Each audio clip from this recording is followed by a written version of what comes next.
What if I told you that one of the most profitable crops in your future is probably not growing on a giant industrial farm, but in a forgotten corner of the herbal world? And that by the time we reach number 12, Stevia, and number 19, Epazote, you may never look at backyard plants the same way again. And stay with me, because number 20 is not a plant at all. It is the path to wealth itself, the principle that turns overlooked leaves into serious income. Before we dive in, subscribe to the channel and join this community, because here we do not just talk about plants, food, and forgotten wisdom. We talk about how to turn ancient knowledge into modern opportunity. Let us begin with number 1, Gotu Kola, the brain leaf of empire. For centuries, Gotu Kola was prized across Asia as a plant of memory, longevity, and mental sharpness. In traditional medicine, it was given to scholars, monks, and healers who believed the leaf could sharpen the mind and calm the nervous system at the same time. Ancient practitioners did not need a laboratory to notice what modern science is now catching up to. Gotu Kola contains triterpenoids like asiaticoside and madecassoside, compounds now studied for their role in supporting collagen production, circulation, skin health, and cognitive function.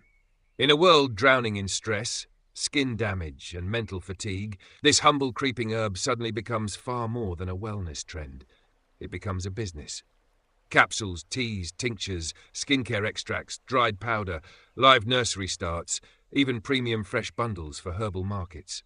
The modern world overlooked Gotu Kola because it does not look impressive. It hugs the ground. It whispers instead of shouting. But that is often where wealth hides, in the quiet plant everyone stepped over. At number 2 comes Fenugreek, the golden seed of both kitchen and commerce. Fenugreek has roots stretching back to ancient Egypt, where it was used in food, medicine, and even ceremonial applications. It travelled through the Middle East and into India, where it became a cornerstone of both culinary tradition and herbal practice. Rich in fibre, saponins, trigonelline, and diosgenin, Fenugreek is now linked to blood sugar support, digestion, milk production in nursing mothers, and metabolic wellness. In other words, it sits at the crossroads of several booming industries at once. Health supplements, functional food blends, herbal teas, sprouting kits, spice markets, livestock feed additives. Fenugreek is profitable because it is not trapped in a single category. It is food, medicine, and commodity all at once. The convenience culture of modern supermarkets reduced it to an occasional spice tucked in the back of a shelf. But in the hands of a smart grower, Fenugreek is a multi-stream income plant disguised as pantry dust. Number 3 is Moringa, the miracle tree that poor villages knew long before the wellness industry slapped fancy labels on it. In Africa, South Asia, and parts of the Caribbean, Moringa has long been treasured as a survival plant, a nutrition plant, and a healing plant. Its leaves, pods, seeds, and even oil all have economic value. Modern research is interested in its extraordinary nutritional density and its bioactive compounds, including quercetin, chlorogenic acid, and powerful antioxidants that support inflammation control and metabolic health. Moringa is profitable because nearly every part can be monetized. Dried leaf powder for supplements, tea blends, cold-pressed seed oil for cosmetics, live trees for homesteaders, fresh leaves for local ethnic markets. The industrial food machine ignored Moringa because it cannot be patented and because it empowers people too easily. It grows in challenging climates, yields heavily, and solves too many problems too cheaply. That is not always good for industries that profit from dependency, but it is very good for you. Number 4 is catnip. And yes, most people make the mistake of thinking it is only for cats. That misunderstanding is exactly why it remains undervalued. Historically, catnip was used by humans as a calming herb, especially in European folk medicine, where it was brewed into teas for tension, sleep, and digestive discomfort. Its key compound, nepetalactone, gives it that famous effect on felines, but catnip also has broader value as an herbal product and as a companion plant in gardens. It can be sold dried for tea, bundled fresh, distilled for essential oil, marketed for pet products, and used in natural pest-repelling blends. Here is the lesson. Profit often appears when a plant serves two markets at once. In this case, the human wellness market and the pet market. Modern society laughed at catnip because cats made it look like entertainment. Meanwhile, savvy growers quietly realize that entertainment can be monetized too. Number 5 is Szechuan peppers, the electric spice of ancient trade routes. Long before global chefs turned it into a culinary status symbol, Szechuan pepper was prized in Chinese traditions for its warming, invigorating quality and its unforgettable tingling sensation. That strange mouth-buzzing effect comes from compounds called sanshuls, which create a sensory experience few other spices can match. And in a crowded food market, uniqueness is money. Specialty chefs want it. Hot sauce makers want it. Artisan spice companies want it. Home gardeners want rare plants with story value. Szechuan pepper is profitable not because it is common, but because it is memorable. The modern food system overlooked it for decades because standardized flavors were easier to mass produce and sell. But now consumers are hungry for novelty, authenticity, and ancient flavor experiences. This is where a small grower can step in and command premium pricing. And this is only the beginning, because the next wave of plants moves from bold flavor into calming herbs, hidden weeds, and roots that modern stress has made more profitable than ever. Number 6 is lemon balm, the sweet-scented calm that the modern nervous system is begging for. Monastic gardens once treasured lemon balm as a restorative herb for mood, memory, and melancholy. It was associated with lifting the spirit, soothing the heart, and bringing emotional balance. Today we know lemon balm contains rosmarinic acid and other compounds studied for relaxation, antiviral support, and cognitive calm. In a world wired on caffeine, blue light, and chronic anxiety, lemon balm answers a need that grows larger every year. It is profitable as tea, tincture, dried herb, essential oil, skincare infusion, sleep blend ingredient, and fresh nursery stock. The reason it was underestimated is almost tragic. It is too gentle for the pharmaceutical mindset and too common-looking for the modern consumer to suspect its value. But plants do not need to scream to be useful. Some of the most profitable ones simply solve problems people are desperate to escape. Number 7 is Purslane, the weed that has embarrassed modern nutrition. For generations, Purslane was pulled, tossed, cursed, and treated like a nuisance. Yet ancient cultures from the Mediterranean to the Middle East ate it freely and valued it as both food and medicine. Purslane contains omega-3 fatty acids, vitamin C, beta-carotene, magnesium, potassium, and antioxidants like betalains. Imagine that. A so-called weed richer than many crops people pay premium prices for. This is where wealth thinking begins. The market does not always reward what is rare. Sometimes it rewards what has been wrongly ignored. Purslane can be sold to chefs, farmers markets, health-conscious consumers, foraged food brands, and seed buyers looking for hardy edible plants. Why did society overlook it? Because industrial agriculture trained people to trust uniformity, not resilience. Purslane is resilient. It appears uninvited, and anything that grows too easily is often treated as worthless by a system built on expensive inputs. Number 8 is Ashwagandha, the root of endurance. For thousands of years, ashwagandha has occupied a revered place in Ayurvedic tradition as a plant for vitality, resilience, and restoring strength after exhaustion. Warriors, elders, and those under chronic strain were given this root to rebuild what stress had taken away. Modern interest centers on withanolides, the active compounds associated with adaptogenic effects, meaning support for the body's response to stress. In an age where stress is practically an industry, ashwagandha is not just relevant. It is explosive. Capsules, powders, root cuts, sleep blends, stress tonics, and functional beverages continue to expand. Ashwagandha is profitable because it meets a modern epidemic with ancient credibility. The reason the wider culture overlooked it for so long is simple. It came from traditional systems that were long dismissed by institutions that favored synthetic solutions. But the market is changing. Consumers are now looking backward to move forward, and ashwagandha stands directly in that current. Number 9 is duckweed, the tiny green giant almost nobody takes seriously until they understand the math. Duckweed has been consumed in parts of Asia for generations and has attracted increasing attention because of its astonishing growth speed and protein potential. It can reproduce rapidly under the right conditions, making it one of the fastest growing plants on Earth. Depending on species and growing method, duckweed can be used for animal feed, water remediation systems, biofertilizer, specialty human food applications, and future protein innovation. That alone makes it fascinating. But what makes it profitable is scalability. A plant that multiplies fast, uses little space, and taps into the future of sustainable production is not a novelty. It is leverage. The mainstream overlooked duckweed because it looked like pond scum. And there is the pattern again. The thing dismissed as low status often becomes high value once science, scarcity, and market demand catch up. Number 10, we have Tulsi, holy basil, the sacred leaf that turned reverence into commerce. Tulsi was not just another herb in India. It was considered spiritually significant, grown near homes and temples, woven into daily life, and respected as a protector of body and mind. Modern science points to compounds such as eugenol, ursolic acid, and rosmarinic acid, which are associated with antioxidant, anti-inflammatory, and stress-supportive effects. Tulsi thrives in the premium tea market, adaptogenic blends, wellness shots, tinctures, and household herb gardening. This is where an intelligent grower starts seeing the bigger picture. Profit is not only about what a plant does chemically, it is also about the story it carries. Sacred plants, heritage plants, forgotten plants, these command emotional value. An emotional value, when honestly presented, commands price.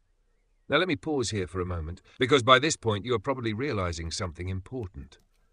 These plants are not just crops. They are categories. Some can be sold fresh, others dried, others as seeds, starts, powders, oils, extracts, teas, or premium handmade products. That means one plant can open several doors at once. And for people asking where to find these plants or how to start, the smartest move is usually to source quality seeds or young plants from reputable herbal nurseries, regional growers, or specialty seed suppliers who understand medicinal and culinary varieties, not generic bulk sellers pushing weak genetics. If this kind of practical, money-minded plant wisdom is useful to you, subscribe now, because the second half of this journey gets even more powerful. Number 11 is Lovage, the forgotten aristocrat of flavor. Lovage once held a respected place in European kitchens and monastery gardens, valued for its deep celery-like taste, digestive benefits, and commanding garden presence. Rich in volatile oils and traditional reputation, Lovage can be marketed fresh to chefs, dried in herb blends, sold as transplants to gardeners, or positioned as a premium culinary herb for serious cooks tired of bland supermarket options. Lovage is profitable because it feels rare without being impossible to grow. That is a beautiful place to be in business. The modern food system overlooked Lovage because it cannot compete with the uniform convenience of standard celery on a warehouse scale. But for the specialty grower, that is wonderful news. Anything too nuanced for industrial farming becomes an opening for small producers. And now the list starts getting even more interesting. Because the next section moves into natural sweetness, sacred flowers, ancient cleansing herbs, and cultural plants that mainstream markets ignored for far too long. Number 12 is Stevia, the sweetness rebellion. For centuries, indigenous peoples in South America used stevia leaves to sweeten drinks and herbal preparations naturally.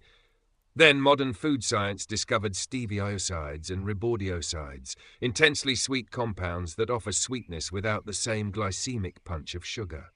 And suddenly the world paid attention. But here is where many people think too small. They picture stevia only as white packets on a grocery shelf.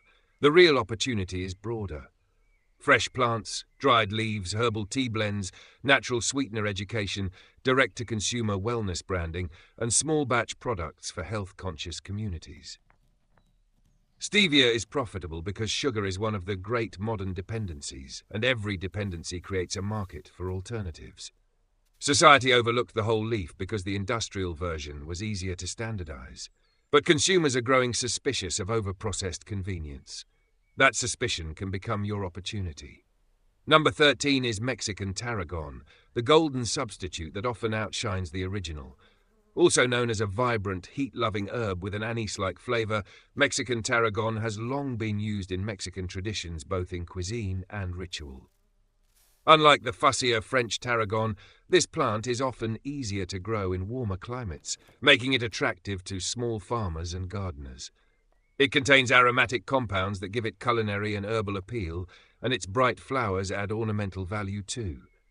That matters because ornamental and edible in one plant is a strong business position. Mexican tarragon can be sold to restaurants, tea blenders, herb gardeners, and pollinator enthusiasts. The modern market often ignored it simply because it lacked the European prestige label of its cousin. But the land does not care about prestige. The land rewards what grows well, sells well, and solves real needs. Number 14 is calendula, the flower that earns its keep in gold. Calendula has been used for centuries in European and Middle Eastern traditions for skin support, wound care, and inflammation. Its radiant orange petals carry compounds such as flavonoids, carotenoids, and triterpenes, which explain why it continues to appear in salves, creams, infused oils, soaps, teas, and cosmetic formulations. Calendula is the kind of plant that makes a grower smile because it is visually beautiful and commercially flexible. Dried petals alone can be sold into tea and herbal supply markets, while value-added products can dramatically increase margins. Why did modern society underestimate calendula? Because flowers are often treated as decorative first, functional second, but calendula refuses that limitation. It is beauty with utility, and that combination has always sold well. Number 15 is hyssop, the ancient purifier. Hyssop carries an aura of antiquity few plants can match. It appears in old spiritual and medicinal traditions as a cleansing herb, and later became valued in European herbalism for respiratory support and digestive balance. Its aromatic compounds, including pinacamphone and other volatile oils, give it a powerful scent profile useful in herbal products and pollinator-friendly gardens. Hyssop is profitable because it lives at the intersection of symbolism, fragrance, and functionality. It can be sold as fresh herb, dried herb, ornamental pollinator plant, or niche ingredient in botanical products. The reason it faded from public awareness is that modern culture has little patience for plants with old souls. If it is not trendy, branded, or immediately recognizable, it gets ignored. But forgotten symbolism can become a premium brand asset when handled with intelligence and respect. Number 16 is Culantro, the hardier cousin that many kitchens desperately need. Often confused with cilantro, Culantro has a stronger flavor and is deeply valued in Caribbean, Latin American, and Southeast Asian cooking. For growers in hot climates, Culantro offers an advantage because it handles heat better than the bolting-prone cilantro that frustrates so many gardeners. That alone gives it serious market potential. It is not just an herb, it is a solution, and markets pay for solutions. Culantro can be sold fresh to local ethnic markets, restaurants, herbalists, and home gardeners looking for something more reliable. Why did mainstream agriculture overlook it? Because it served communities that were often overlooked themselves. But as food culture becomes more global and more honest, these once marginal plants move toward the center. And when that shift happens, early growers win. The final stretch is where this list stops being just a collection of profitable plants and starts revealing the deeper pattern behind all of them, because the next entries are about native energy, bold identity, unforgettable flavor, and the one principle that can turn overlooked knowledge into real wealth. Number 17 is Yaupon, the native caffeine secret hidden in plain sight. You wrote it as Yaupon, but what we are really talking about is Yaupon, one of North America's only native caffeinated plants. Indigenous peoples used Yaupon for ritual and daily stimulation long before coffee dominated the continent. The leaves contain caffeine and theobromine, making Yaupon a fascinating local alternative in the booming tea and energy beverage space. Think about that. A native, storied, caffeinated plant in a world addicted to stimulation and increasingly interested in regional sourcing. That is not a small opportunity. That is a branding dream. Modern society overlooked Yaupon partly because colonized taste systems favored imported caffeine crops like coffee and tea. But now the pendulum swings back. Native plants, local resilience, and authentic regional products are rising. Yaupon sits right in that wave. Number 18 is Shiso, which I believe is what your Cisco is pointing toward. And if so, this plant may be one of the most stylish profit makers on the list. Shiso has long been used in Japan, Korea, and across East Asia as both food and medicine, valued for its striking flavor, beautiful leaves, and digestive and respiratory support. Its phytochemicals include rosmarinic acid and various flavonoids, giving it both culinary excitement and herbal credibility. Purple Shiso, green Shiso, fresh leaves for chefs, seeds for gardeners, pickled products, herbal teas, specialty sauces, garnish sales. This is the kind of plant that turns aesthetics into income. The mainstream overlooked Shiso because it did not fit neatly into the standard Western herb rack. But that is changing fast. Consumers now pay for colour, story and distinctiveness, and Shiso offers all three at once. Number 19 is Epazote, which I believe your episode is referring to, and this one is a masterclass in niche value. Epazote has deep roots in Mexican culinary and traditional herbal practice, especially known for its pungent character and its association with bean dishes. It contains compounds like ascaridole and a potent aromatic profile that make it both memorable and specialized. Now, specialized can sound limiting, but in business it often means loyal demand. Loyal demand is gold. Epazote is profitable through fresh herb sales, seed packets, starts for home gardeners, and direct sales to cooks looking for authentic flavors they cannot easily replace. It was overlooked by mainstream markets because its aroma is too strong, too strange, too unapologetic for bland industrial palates. But authenticity always finds its buyers. In fact, the stranger the herb to the mass market, the more powerful the niche can become for those who understand it. And now we arrive at number 20, the path to wealth. Not a leaf, not a root, not a flower, a principle. Because the real millionaire plant is not one species. It is the habit of seeing value before the crowd does. It is the discipline to notice what ancient cultures preserved, what modern science is slowly validating, and what industrial systems ignored because it was too local, too simple, too self-sufficient, or too hard to standardize. Wealth in the plant world rarely comes from chasing what everybody already knows. It comes from connecting forgotten function to modern demand. It comes from stacking income streams instead of selling one thing one way. It comes from growing rare but useful plants, telling their stories honestly, educating the buyer, and building trust around quality. That is the path, not fantasy, not hype, vision. So if you look back at the order we travelled together, it was Gotu Kola first, then Fenugreek, Moringa, Catnip, Szechuan Peppers, lemon balm, Purslane, Ashwagandha, Duckweed, Tulsi, Lovage, Stevia, Mexican Tarragon, Calendula, Hyssop, Culantro, Yaupon, Shiso, Epazote, and finally the path to wealth. And what ties them together is bigger than farming, bigger than gardening, bigger than herbalism. These plants expose a truth the modern world keeps forgetting. Some of the greatest fortunes begin where other people stop paying attention. That is why this matters. Not because every leaf will instantly make someone rich, but because learning to recognize neglected value changes the way you see everything. You stop asking what is fashionable, and you start asking what is useful, scarce, meaningful, resilient, and rising. You stop waiting for giant corporations to tell you what has worth. You start noticing what villages, grandmothers, healers, cooks, and traditional growers knew all along. And when you combine that old wisdom with smart branding, direct marketing, quality production, and patience, a backyard can become a business, a niche can become a brand, and a forgotten plant can become a doorway. Now I want to hear from you. Which of these plants would you grow first if you were starting your own green path to wealth? Tell me in the comments, and subscribe to the channel because here we do not just chase trends, we uncover the profitable truth hidden in plain sight.